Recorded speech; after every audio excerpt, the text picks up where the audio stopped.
I hope the screen is visible to everyone. Can anyone respond to that?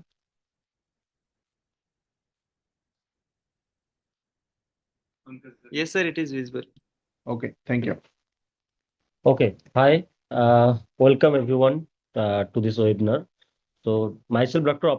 Aparup Patra, and I did my PhD in the area of venom biochemistry, proteomics, and some part of my work also on the quality control and molecular biology also. So today, basically, I will discuss about how nowadays researchers like doing clinical biomarkers as a research topics, and what are the advantages of the topic, and how these studies can shape your career in near future. So I will not go to the very deep technical things on the omics technology and other things. Even rather than I try to discuss with you regarding how you can utilize different omics techniques, and also can integrate different type of omics techniques to for discovery of clinical biomarkers, as well as a little bit about drug discovery. So you all know that biomarker is an objectively measured indicator which indicate your disease condition, sometimes which can disease indicate whether your therapy is responsive or not, and sometimes it's like whether your bio real time biological response for against any treatment. So if broadly we can classify biomarkers as like diagnostic biomarkers, prognostic biomarkers, predictive biomarkers, or some, and it also may be pharmacodynamics biomarker. So here the DX stand for the diagnosis of disease. So the basics example also I will discuss, like, so for example you are testing HB1C level in your blood. So uh, if you if you if you like use HbA1c as a biomarker, you can detect the disease of diabetes. So now you can, if it's above a certain level, the HbA1c level, so you will be treated as a diabetic patient. So now similarly, suppose this prognostic biomarker is like which prognosis which depict the prognosis of the disease, like predict the disease. Because sometimes, for example, suppose you have a particular type of mutation for that cancer happens. So for a patient, like particular for a due to particular mutation, a cancer happens. So that mutation can predict the prognosis of the disease. Sometimes it's maybe the predictive biomarker also, as well as pharmacodynamic biomarkers are also different type of biomarkers. Now, uh, for to like discover a biomarker, like it's not type of like a single day job. So today you start thinking about some biomarker, and you do some research, lab research, and tomorrow you will have the biomarker on bedside of the patient. So it is not possible. It takes times. It requires lots of basic research. It requires lots of analysis, then also preclinical studies, clinical studies. So I will discuss also what are the steps, or what are the general workflow for to discover a novel biomarker. Okay, so basically for this in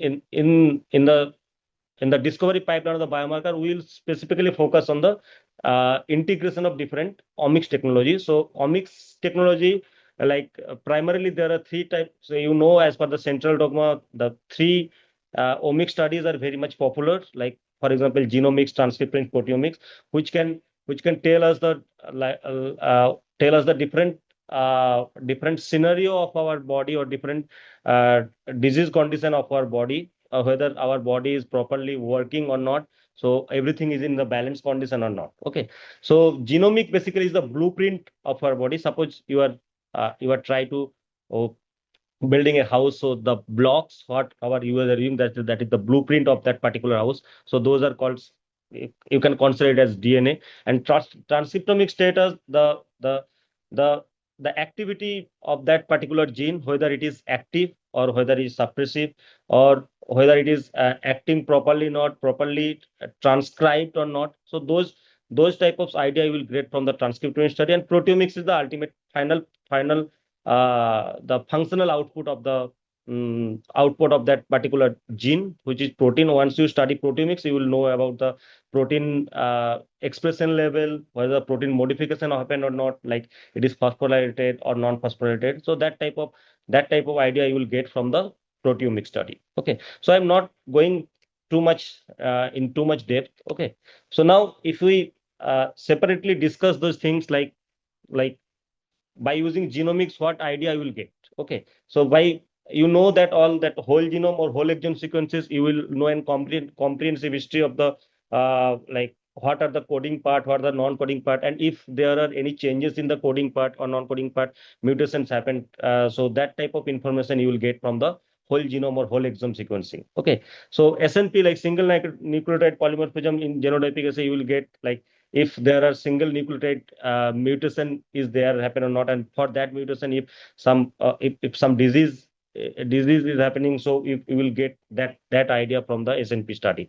Copy number and structural variant calling, all know that if the copy number, so in general in all the genes are present in duplicates in our body, so if the copy number varies, sometimes it leads to disease, and those type of disease you can diagnose, or you can use those particular panel as a biomarker for copy number variation study. Similarly, nowadays liquid biopsy and circulating tumor DNA has been used because it is very much non-invasive. So for example, it don't require solid biopsy. Now it's called liquid biopsy, because the genetic information of that particular cancerous tissue will get from the blood, because those some cells and some cell-free DNAs are already secreting releasing from the tumor, and it is circulating into the blood. So we'll capture that particular DNA and we'll genotyping it, and from that you will get what are the difference between a healthy individual and a diseased individual. So suppose, for example, like if you like in case of BRCA1, BRCA2 mutation nowadays, so you don't need to a biopsy tissue from the breast sample. You can easily detect those BRCA2 mutation from the liquid biopsy sample also. Like for EGFR mutation study, you know that in small lung cancer, non-small cancerous lung carcinoma, so EGFR is frequently mutated. So if you study EGFR mutation, you can already predict whether those type of cancer are due to the mutation of the EGFR or not. So accordingly, you can plan your treatment also. You can predict your treatment also. Okay, so HLA typing, you all know it like differentiated between the self and non-self. So if HLA B, if that particular HLA variant is present, you can predict whether a particular the particular antiretroviral drug will rise to any hypersensitivity reactions or not. So that type of information you can get from the genomic study, and those can be used as a biomarker for diagnosis or maybe for the prognosis also. Okay, now coming to the transcriptomics, like transcriptomics, you know all that the whole mRNA, whole the RNA molecules when you are studying, it's called transcriptomics. So if in case of transcriptomics, it may be composed of bulk RNA sequencing. Sometimes it is also single cell RNA sequencing. Like for example, if you want to study the heterogeneity across the individuals in a particular tissue, so then you have to do single cell RNA sequencing. So so you all know that all the genes are connected through some pathways. So those pathways, so any disease may not be due to only on the single gene or maybe the single protein. So it's always interconnected. So multi-gene expression together you can study by using microarray techniques also. And you know that alternative splicing also, like if splicing did not happen properly, so it also leads to the truncated protein, and also sometimes which ultimately lead to disease. So those type of information you can use as a biomarker, and for that you have to use like transcriptomics as a techniques, or transcriptomic studies will help you to discover that biomarkers, or validate that biomarkers. So now commercially available like Oncotype DX, that is 21 gene assay together, 21 gene used for breast cancer, like chemotherapy decision. So for example, whether to predict whether that type of chemotherapy will work in a particular patient or not, so that you can predict. So like mammaprint, in where you can like study 70 genes simultaneously by microarray, and which stratifies the breast cancer pattern by metastatic risk, whether those like it's used to staging the cancer, that type of biomarkers. And also for chemotherapy or maybe cancer, that immunoinflammatory signature, that in cancer the profile of the pro and anti inflammatory cytokines are levels are changed frequently. So to so in a particular cancer, a particular condition, the levels, the level of the pro and anti cytokines, which can be used as biomarker, and that type of response you can study it by like immunoinflammatory gene signatures. Now, coming to the proteomics, for example, proteomics, you generally use mass spectrometry to identify a protein or maybe to quantify a protein. So that type of quantification may be the level quantification or level 3 quantification, where you can differentiate the expression of a particular protein between healthy individual and diseased individual. So where that particular protein can be used as a biomarker for to diagnose the disease, and also maybe for the prognostic biomarker also. So if you once you get the biomarker study, then also you can study those protein expression by simple immunoassays like ELISA or maybe the Luminix assays. Sometimes the post-translational modification like phosphorylation, glycosylation of the protein, that also, so unwanted phosphorylation also lead to some disease and activate signaling, different signaling pathways which lead to cancer. So those type of phosphorylation and dephosphorylation can be studied by mass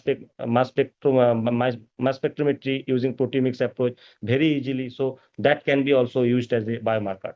Now, I will come to the like what is the basic workflow for a clinical biomarker discovery. So first you have to design a study where you have to recruit some patient like from healthy people and also the disease patients, where you will collect the any blood fluid. Here I have mentioned as a blood, maybe feces or urine. So you can take saliva also. Saliva also can be used. So it depends upon the source of that particular site of the disease also. And sometimes you can use it as a blood also if the molecule found in secretion, or maybe it's found in circulation. So you can take blood as also source of the sample.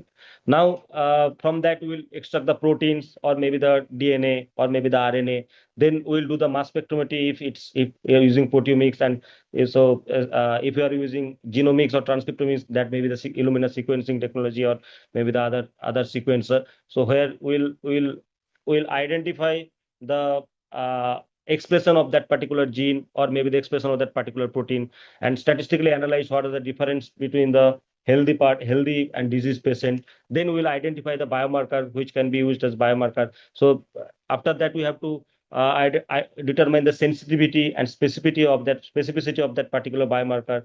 Then we'll interpret the biomarker whether it will work validate in another population, whether it is working or not. Okay, so for example, like how it works combinedly. Like for example, in genomics, you will get a particular, like suppose for example, you want to study a mutation in a particular kinase proteins which are mostly responsible for different type of cancer. So that tumors that kinase sequences mutation in that kinase gene, you can identify it by the genomics approach. And the same kinase, whether it is in the active stage or maybe in the suppressed stage, or maybe those kinase activate another genes, or maybe and it's like type of another signaling pathway which can be studied by the transcriptomics approach. Similarly, in the whether those mutation can like lead to the a proper functional protein or the truncated protein also you can identify by the proteomics approach, where you will and also the if the protein is properly from, then also whether is there any post-translational modification in that protein like phosphorylation, glycosylation. So those also can be studied using proteomics approach. So combinedly, if you so it, in single condition, it like if you are using only genomics, only transcriptomics, or maybe the only proteomics, those have many limitations. But once you are combining those three, so you will get an overall idea, and the specificity and sensitivity of that particular biomarker will be increased. Now, so it's as I already told that it's not like very easy job to discover a novel biomarker. So it's very complex procedure. So there are so many challenges for developing novel or a effective biomarker for that. So, for example, the main problem is the population data heterogeneity. So, different population have like different heterogeneity in their expression of particular gene, or maybe the genetic signature also. So those things will uh, hinder the like uh, hinder the development of a like effective biomarker for all the population. So sometimes the biomarker may be the population specific also. So lack of standardization, sometimes uh, the inconsistent assay platforms, like for example, whether inter-lab variations also play a big role in the successful biomarker development. Okay, and then also the most important thing, the analytical clinical validation also. It requires rigorous validation with different population before regulatory and clinical acceptance, or maybe the for example, if it required FDA approval. So for before that, you have to validate these biomarker in different population rigorously. Now come to the cost and turnaround time. So to develop a biomarker, it costs very much because it requires so many validations, so many experimental procedures, so many analyses. So it increase the cost, and also it requires lots of time. Then bioinformatic complexity, sample availability also are the major challenges for development of biomarker using multi-omics integration.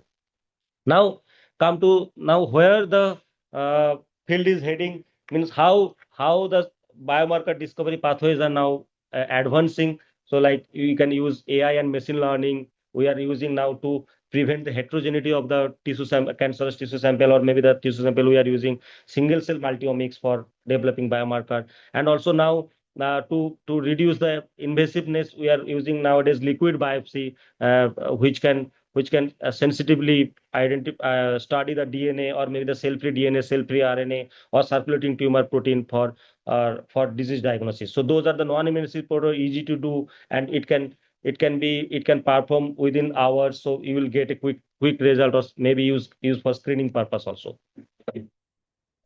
Now come to, so how the multi-omics knowledge will will will be advantageous for your career development. Okay, so now if you know properly what are the workflow of proteomics, genomics, or maybe the transcriptomics, or maybe the any particular single method, so you will be helpful for the team who are developing biomarker for different diseases. Okay, so you may see yourselves in those type of categories, like if you may be a translational or biomarker scientist, you can work on you can be specialized on bioinformatics or computational biologist, because for analysis of the large data set from genome, transcriptome, or proteome, a bioinformatics or computational knowledge is very much essential. So you can train yourself in that part also, and you can contribute to the team.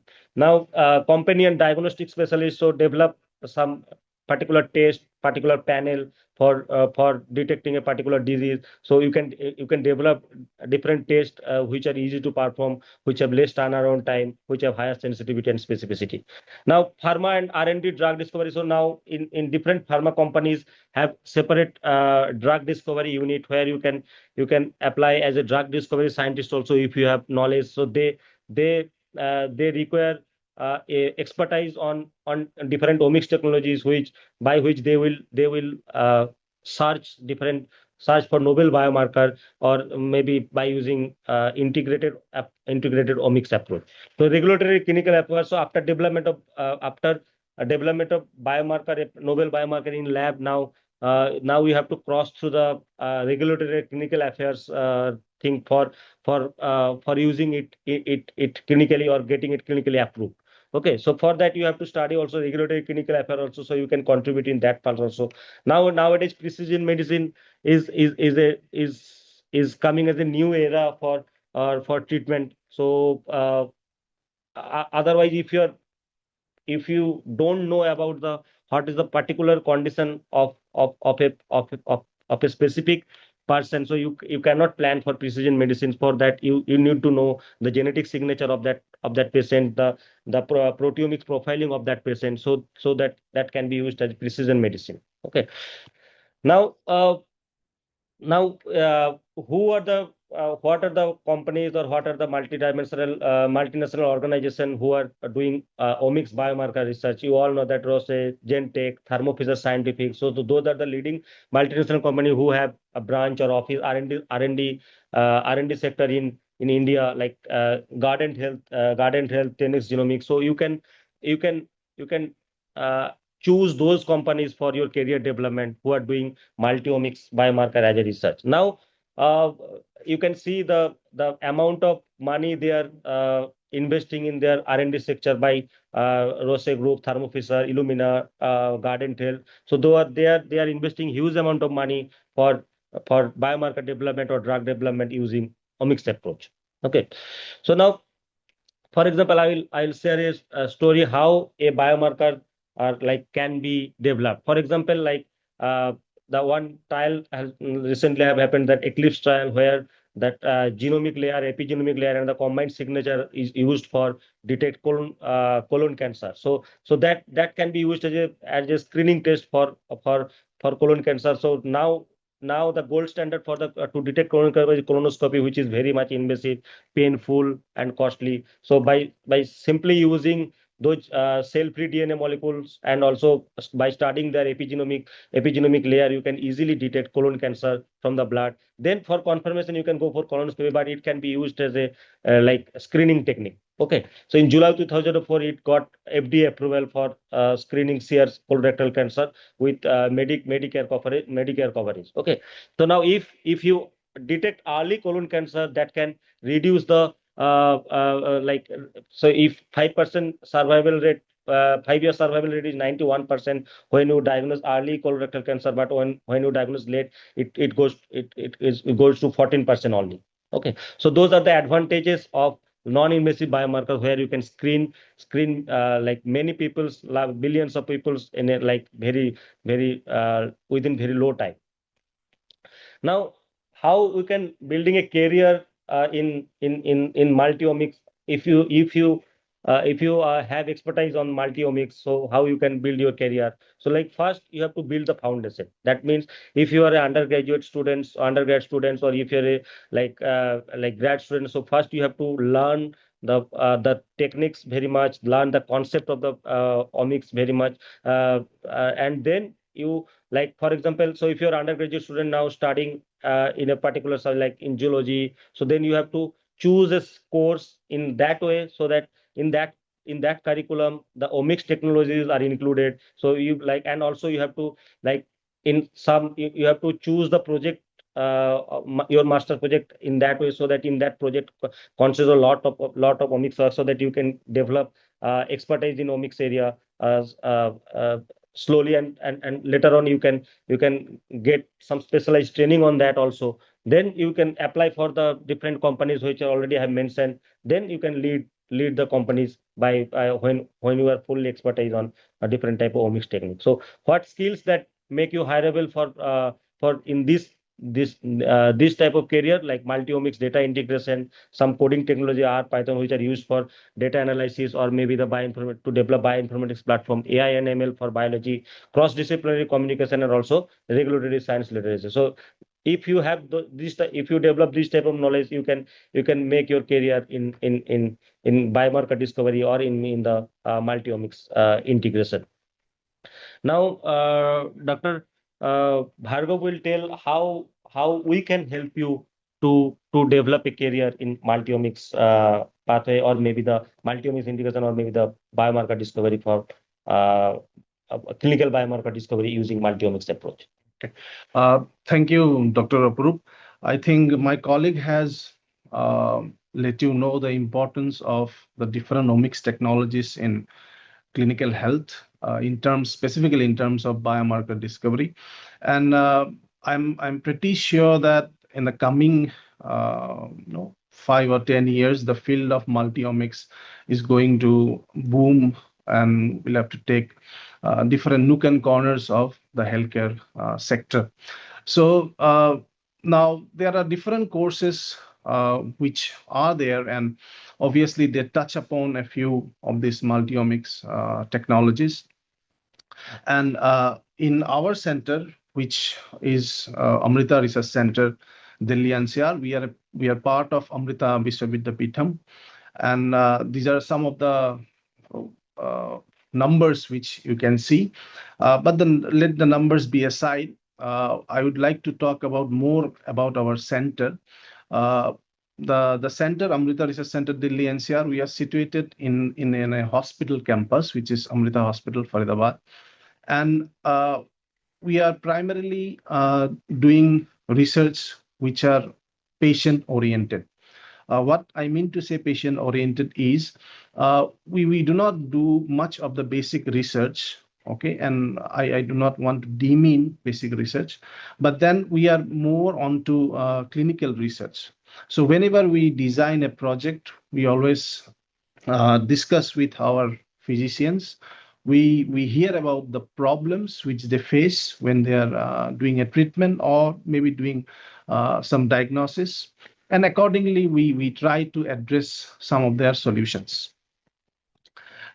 Here at Faridabad, so this research center is located in the campus of Amrita Hospital. As I said, it's a 136-acre campus, and it's a very big hospital with around 2,600 beds, and it's Asia's largest hospital. So it's like we are sitting on a gold mine, because we get different type of samples, which is very easily accessible, and it helps us for performing clinical research. And when we do that, we make sure that we are trying to contribute something to the betterment of the healthcare management, okay, for the patients. So if we talk about the center, it's a 7th floor building, and we have around 150,000 square feet built, and it's dedicated for performing translational research. So although our building is mainly into research, we also offer two courses here. One is MSc in Translational Medicine, and the other is MSc in Advanced Clinical and Molecular Diagnostics. So now the main idea of these two courses is just not to do, or just not to read about some theoretical science, but actually to read courses which can help you to build a good career in the healthcare sector. So if you look into the focus areas of these courses, we have cell and molecular biology. We do a lot of genomics, along with proteomics and transcriptomics. We have core immunology. We have different infectious diseases. And also we are catching up with cell and gene therapy, which is a kind of advanced molecular medicine. It's very unfortunate that this type of medicine are well available in the West, but due to the cost factor, or you can say the developmental factors, we still are not being able to access those type of medicine in India. Now, if we look into the curriculum skill set, of course, you will get all this information in the website, but I would like to get your attention in some of the courses. Like you have omics in translational medicine, which is very, very important. And then since omics technologies comes with a lot of data, so we need certain modalities. For example, we can use artificial intelligence to manage the data and try to bring out some meaningful information from that data. So we also have this artificial intelligence in medicine. And then when we are doing multi-omics integration, we are gradually moving towards a precision medicine, in which is a concept in which we do not treat all the patients with the same drug. We profile the patients first, look into their genome, their proteome, their transcriptome, and everything. And then based on those data, we try to tailor the medicine to the patients. And as I said, this is very much in practice in the Western countries, and India is also gradually coming up. So that's why the importance of this multi-omics strategies are very, very, they are coming to boom in the next 5 to 10 years. And these are some of the facilities just to showcase which we have. We have animal facility in which you can do animal experimentation. We have biorepository for storing different type of tissues, because we handle a lot of clinical samples. We have this biorepository for storage of different type of samples. We have cell culture facility in which you can do preliminary in vitro cell culture experiments. We have hardcore molecular biology facility where you can handle DNA, RNA, protein. Then we have the immunology facility where we do immune profiling. And then we also have this proteomics facility. Apart from that, as it is very important to have data integration, we have this bioinformatics facility, we have this AI lab, autoclave facility, and one of the important and attractive thing which we have in our building is the GMP, the Good Manufacturing Practice facility. So GMP facilities are usually required if you are producing something for clinical use. For example, any drugs which comes into the market are only manufactured in this GMP facilities. So we have GMP facilities for production of any type of drugs. If you come across something. And then we have also the microbiology facility, which deals with a lot of infectious disease biology. And these are some of the photographs which we have.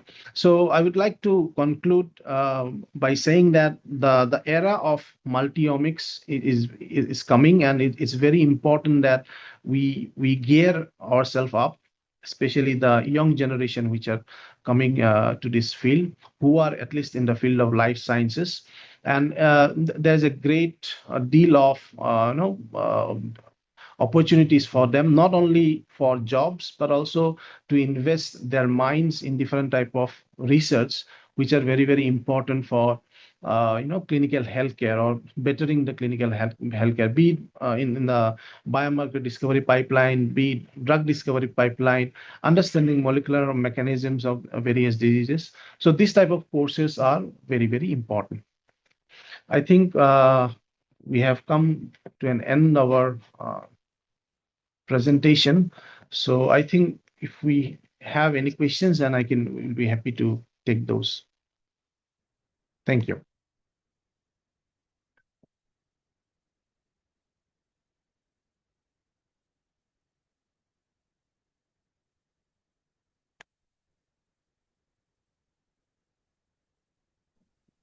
Hi, good evening, sir. Indu this side.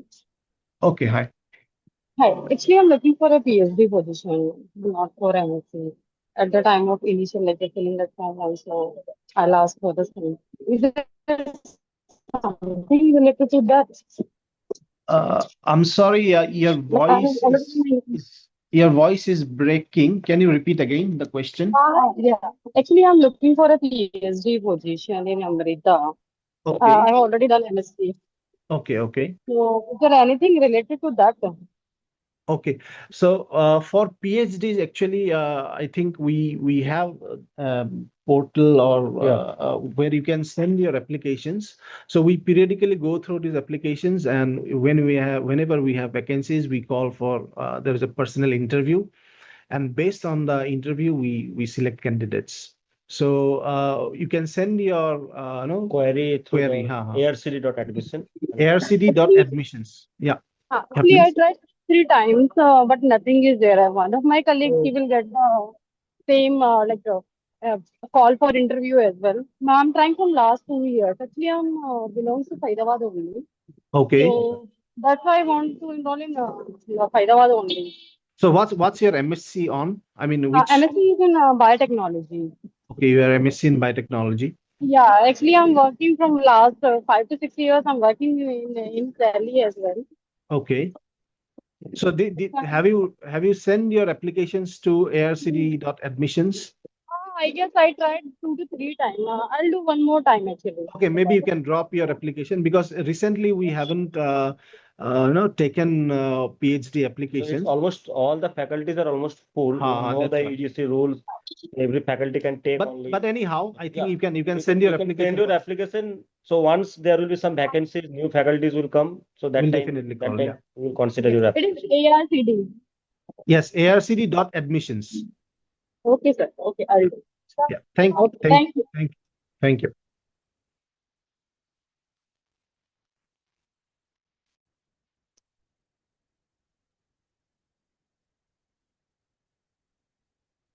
Do you have any other questions?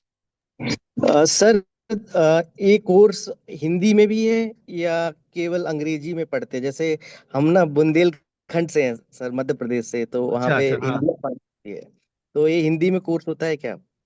अभी तो the medium is English, so Hindi में नहीं है. So all the courses which are offered, I mean, at our center, those are in the English medium.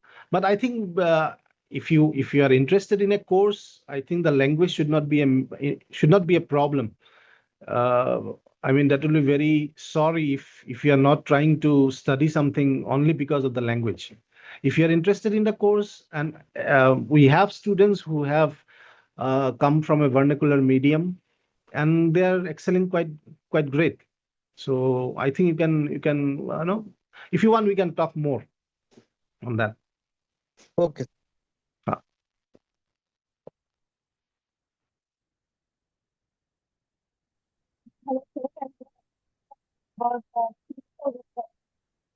Uh, I think your voice is breaking. Can you repeat? I have a general question about It's so when you say, is it You like can a patient or type your question in chat box also.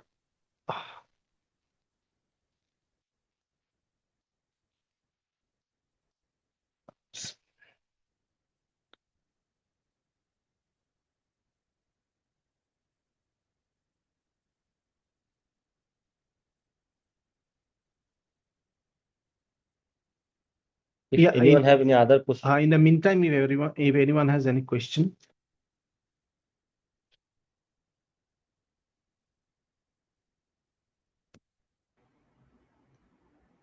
So there is a question posted in the chat box, if you could just see that. Yeah, we got the question here. This is Bensa, fifth year Form D student. You have completed the course. You are interested in MSc Translation in Medicine. Yeah, eligible for that. And one more thing, online mode available or not. Okay, so to answer your first question, Bensa, you are eligible for the MSc Translational Medicine course, of course. But then the course is not provided online, unfortunately, because this course it involves a lot of hands-on experience. And in fact, according to the latest release National Education Policy by UGC, 1 year you will have to do a project, so which you will have to do it here by staying, uh, in either in the campus or nearby the campus. So you are eligible for that, but then online mode won't be available.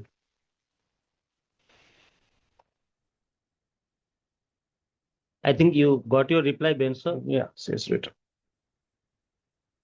Okay, one question from Haripriya. When you say clinical research, is it patient oriented, like for a single person, or is it a generalized solution for? Okay, so there are two things here. It's a very good question. So yeah, it's patient oriented. When I say patient oriented, so if you are doing precision medicine, then it will be a single person. Okay, but usually for diagnostics, these are not personalized. So this, when we talk about patient oriented treatment, so they will be precision medicine for maybe a single person. But when we are talking about diagnosis, it has to be such a test that can be applied across different population. So you need those type of biomarkers which can detect the disease across different type of population. But when we are coming to the treatment, of course, it can be a generalized treatment, as most of the people do, or it can be personalized treatment as well. Okay. Could I answer your question, Haripriya? I think you can type or okay.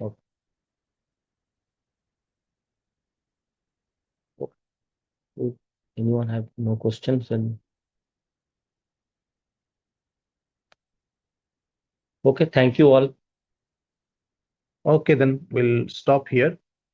Thank you everyone So for if you joining. have any further queries, you can just send a mail or your query to the arcd.admission. I'll write. Please write it down. Yeah. In the message. CD.admissions. Amrita.ed. So we'll be happy to answer your query. Okay.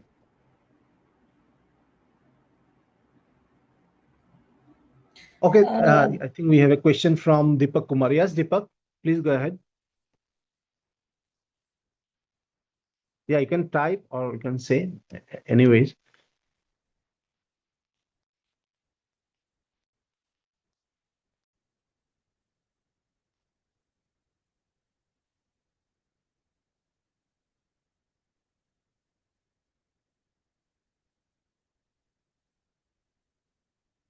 Yeah, if you have done your BSc in life sciences, you are quite eligible because this course is just an extension of, yeah, even if it is plain BSc, because if, in life sciences you of course you might have studied chemistry, zoology, botany, subjects like that. So at least you might have studied zoology and chemistry. So definitely you are eligible for the MSc courses offered here.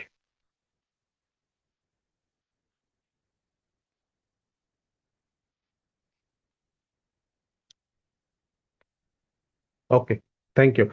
Dr. Patra said, if you have any other questions, you can just drop your email at arcd.admissions@mbd.amrita.edu, and we'll be happy to take the questions. And thank you once again, everyone, for joining. Thank you. Thank you.